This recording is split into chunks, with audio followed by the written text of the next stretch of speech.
Potti പാരഡിപ്പാട്ടിൽ CPM തെരഞ്ഞെടുപ്പ് commission പരാതി നൽകും. ഇന്നത്തെ പത്തനംതിട്ട ജില്ലാ സെക്രട്ടേറിയറ്റ് യോഗത്തിലാണ് തീരുമാനം.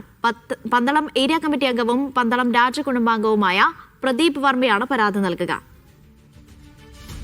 നന്ദുഷ വിവരങ്ങൾ നൽകും. നന്ദുഷ, നേരത്തെ LDF കൺവീനർ പ്രതികരിച്ചിരുന്നത് ഇപ്പോൾ തീരുമാനമൊന്നും എടുത്തിട്ടില്ല. ഇപ്പോൾ തീരുമാനമായിരിക്കുകയാണ്. CPM പരാതിയുമായി മുന്നോട്ട് പോകുമെന്ന് തീരുമാനിച്ചിരിക്കുന്നു.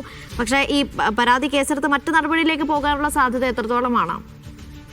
അനീഷ, ഇന്നലെ തന്നെ ഈ വിഷയത്തിൽ പരാതി നൽകുമെന്ന് CPM-ന്റെ പത്തനംതിട്ട ജില്ലാ നേതൃത്വം വ്യക്തമാക്കിയിരുന്നു. ജില്ലാ സെക്രട്ടറി രാജു അബ്രഹാം തന്നെ ഈ വിഷയത്തിൽ ഒരു വിശദീകരണം നൽകിയിരുന്നതാണ് മാധ്യമങ്ങൾക്ക് മുന്നിൽ.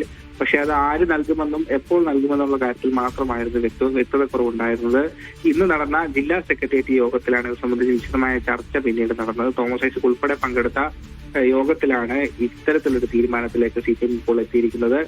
CPM-ന്റെ പന്തളം ഏരിയ കമ്മിറ്റി അംഗവും പന്തളം രാജകുടുംബാംഗവുമായ പ്രദീപ് വർമ്മയാണ് ആയിരിക്കും ഇലക്ഷൻ കമ്മീഷന് ഇത്തരത്തിലൊരു പരാതി നൽകുക. പോറ്റിയേക്കയറ്റിയ പരടി ഗാനവുമായി ബന്ധപ്പെട്ട് ഭക്തിഗാനം അയ്യപ്പ ഭക്തിഗാനത്തെ വികലമായി ചിത്രീകരിക്കുകയും രാഷ്ട്രീയ പ്രചരണത്തിൽ ഉപയോഗിക്കുകയും ചെയ്തു എന്ന കാട്ടി തന്നെയാണ് പരാതി നൽകുക എന്നാണ് CPM അറിയിച്ചിട്ടുള്ളത്.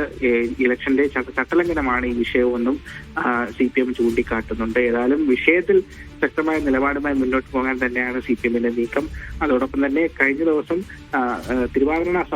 തിരുവാരണപാത സംരക്ഷണ സമിതിയുടെ ജനറൽ സെക്രട്ടറി കൂടിയായിട്ടുള്ള പ്രസാദ് കുഴിക്കാലയും DGPക്ക് ഈ പാട്ടിനെതിരെ പരാതി നൽകിയിരുന്നു. പാട്ടിന്റെ പ്രചരണം തടയണമെന്നും പാട്ട് നിരോധിക്കണമെന്നും ആവശ്യപ്പെട്ടാണ് DGPക്ക് ഇത്തരത്തിലൊരു പരാതി പ്രസാദ് കുഴിക്കാല നൽകിയത്. ഇത് സംബന്ധിച്ച ഈ കേസുമായി ബന്ധപ്പെട്ട നടപടികളും ഇപ്പോൾ നിലവിൽ പുരോഗമിച്ചു വരികയാണ്. അതിനിടയിലാണ് ഇപ്പോൾ CPM ഇലക്ഷൻ കമ്മീഷനെ സമീപിക്കാൻ തീരുമാനിച്ചിരിക്കുന്നത്. ഏതായാലും CPM-നെ കഴിഞ്ഞ തെരഞ്ഞെടുപ്പിലുണ്ടായ കനത്ത തിരിച്ചടിക്ക് ഈ പാട്ട് വലിയ രീതിയിൽ ആക്കം കൂട്ടി എന്ന് തന്നെയാണ് പൊതുവെയുള്ള വിലയിരുത്തൽ. പക്ഷെ ഔദ്യോഗികമായി CPM അംഗീകരിക്കാൻ അംഗീകരിക്കുന്നില്ല എന്ന് തന്നെ പറയാം. ഏതായാലും ഈ പാട്ടിനെതിരായുള്ള CPM-ന്റെ നിയമ പോരാട്ടങ്ങൾ അല്ലെങ്കിൽ ഇലക്ഷൻ കമ്മീഷനെ സംബന്ധിച്ചിട്ടുള്ള തുടർ നടപടികൾ നാളെ മുതൽ തന്നെ അല്ലെങ്കിൽ ഔദ്യോഗികമായി നാളെ മുതൽ തന്നെ തുടങ്ങും എന്ന് തന്നെയാണ് ഇപ്പോൾ അറിയാൻ കഴിയുന്നത്. CPM-ന്റെ പന്തളം ഏരിയ കമ്മിറ്റി അംഗവും പന്തളം രാജകുടുംബാംഗവുമായിട്ടുള്ള പ്രദീപ് വർമ്മ ഏതായാലും ഇലക്ഷൻ കമ്മീഷന് ഈ പാട്ടിനെതിരെ പരാതി നൽകാനുള്ള ഒരു തീരുമാനവുമായി മുന്നോട്ട് പോവുകയാണ്. അനീഷ.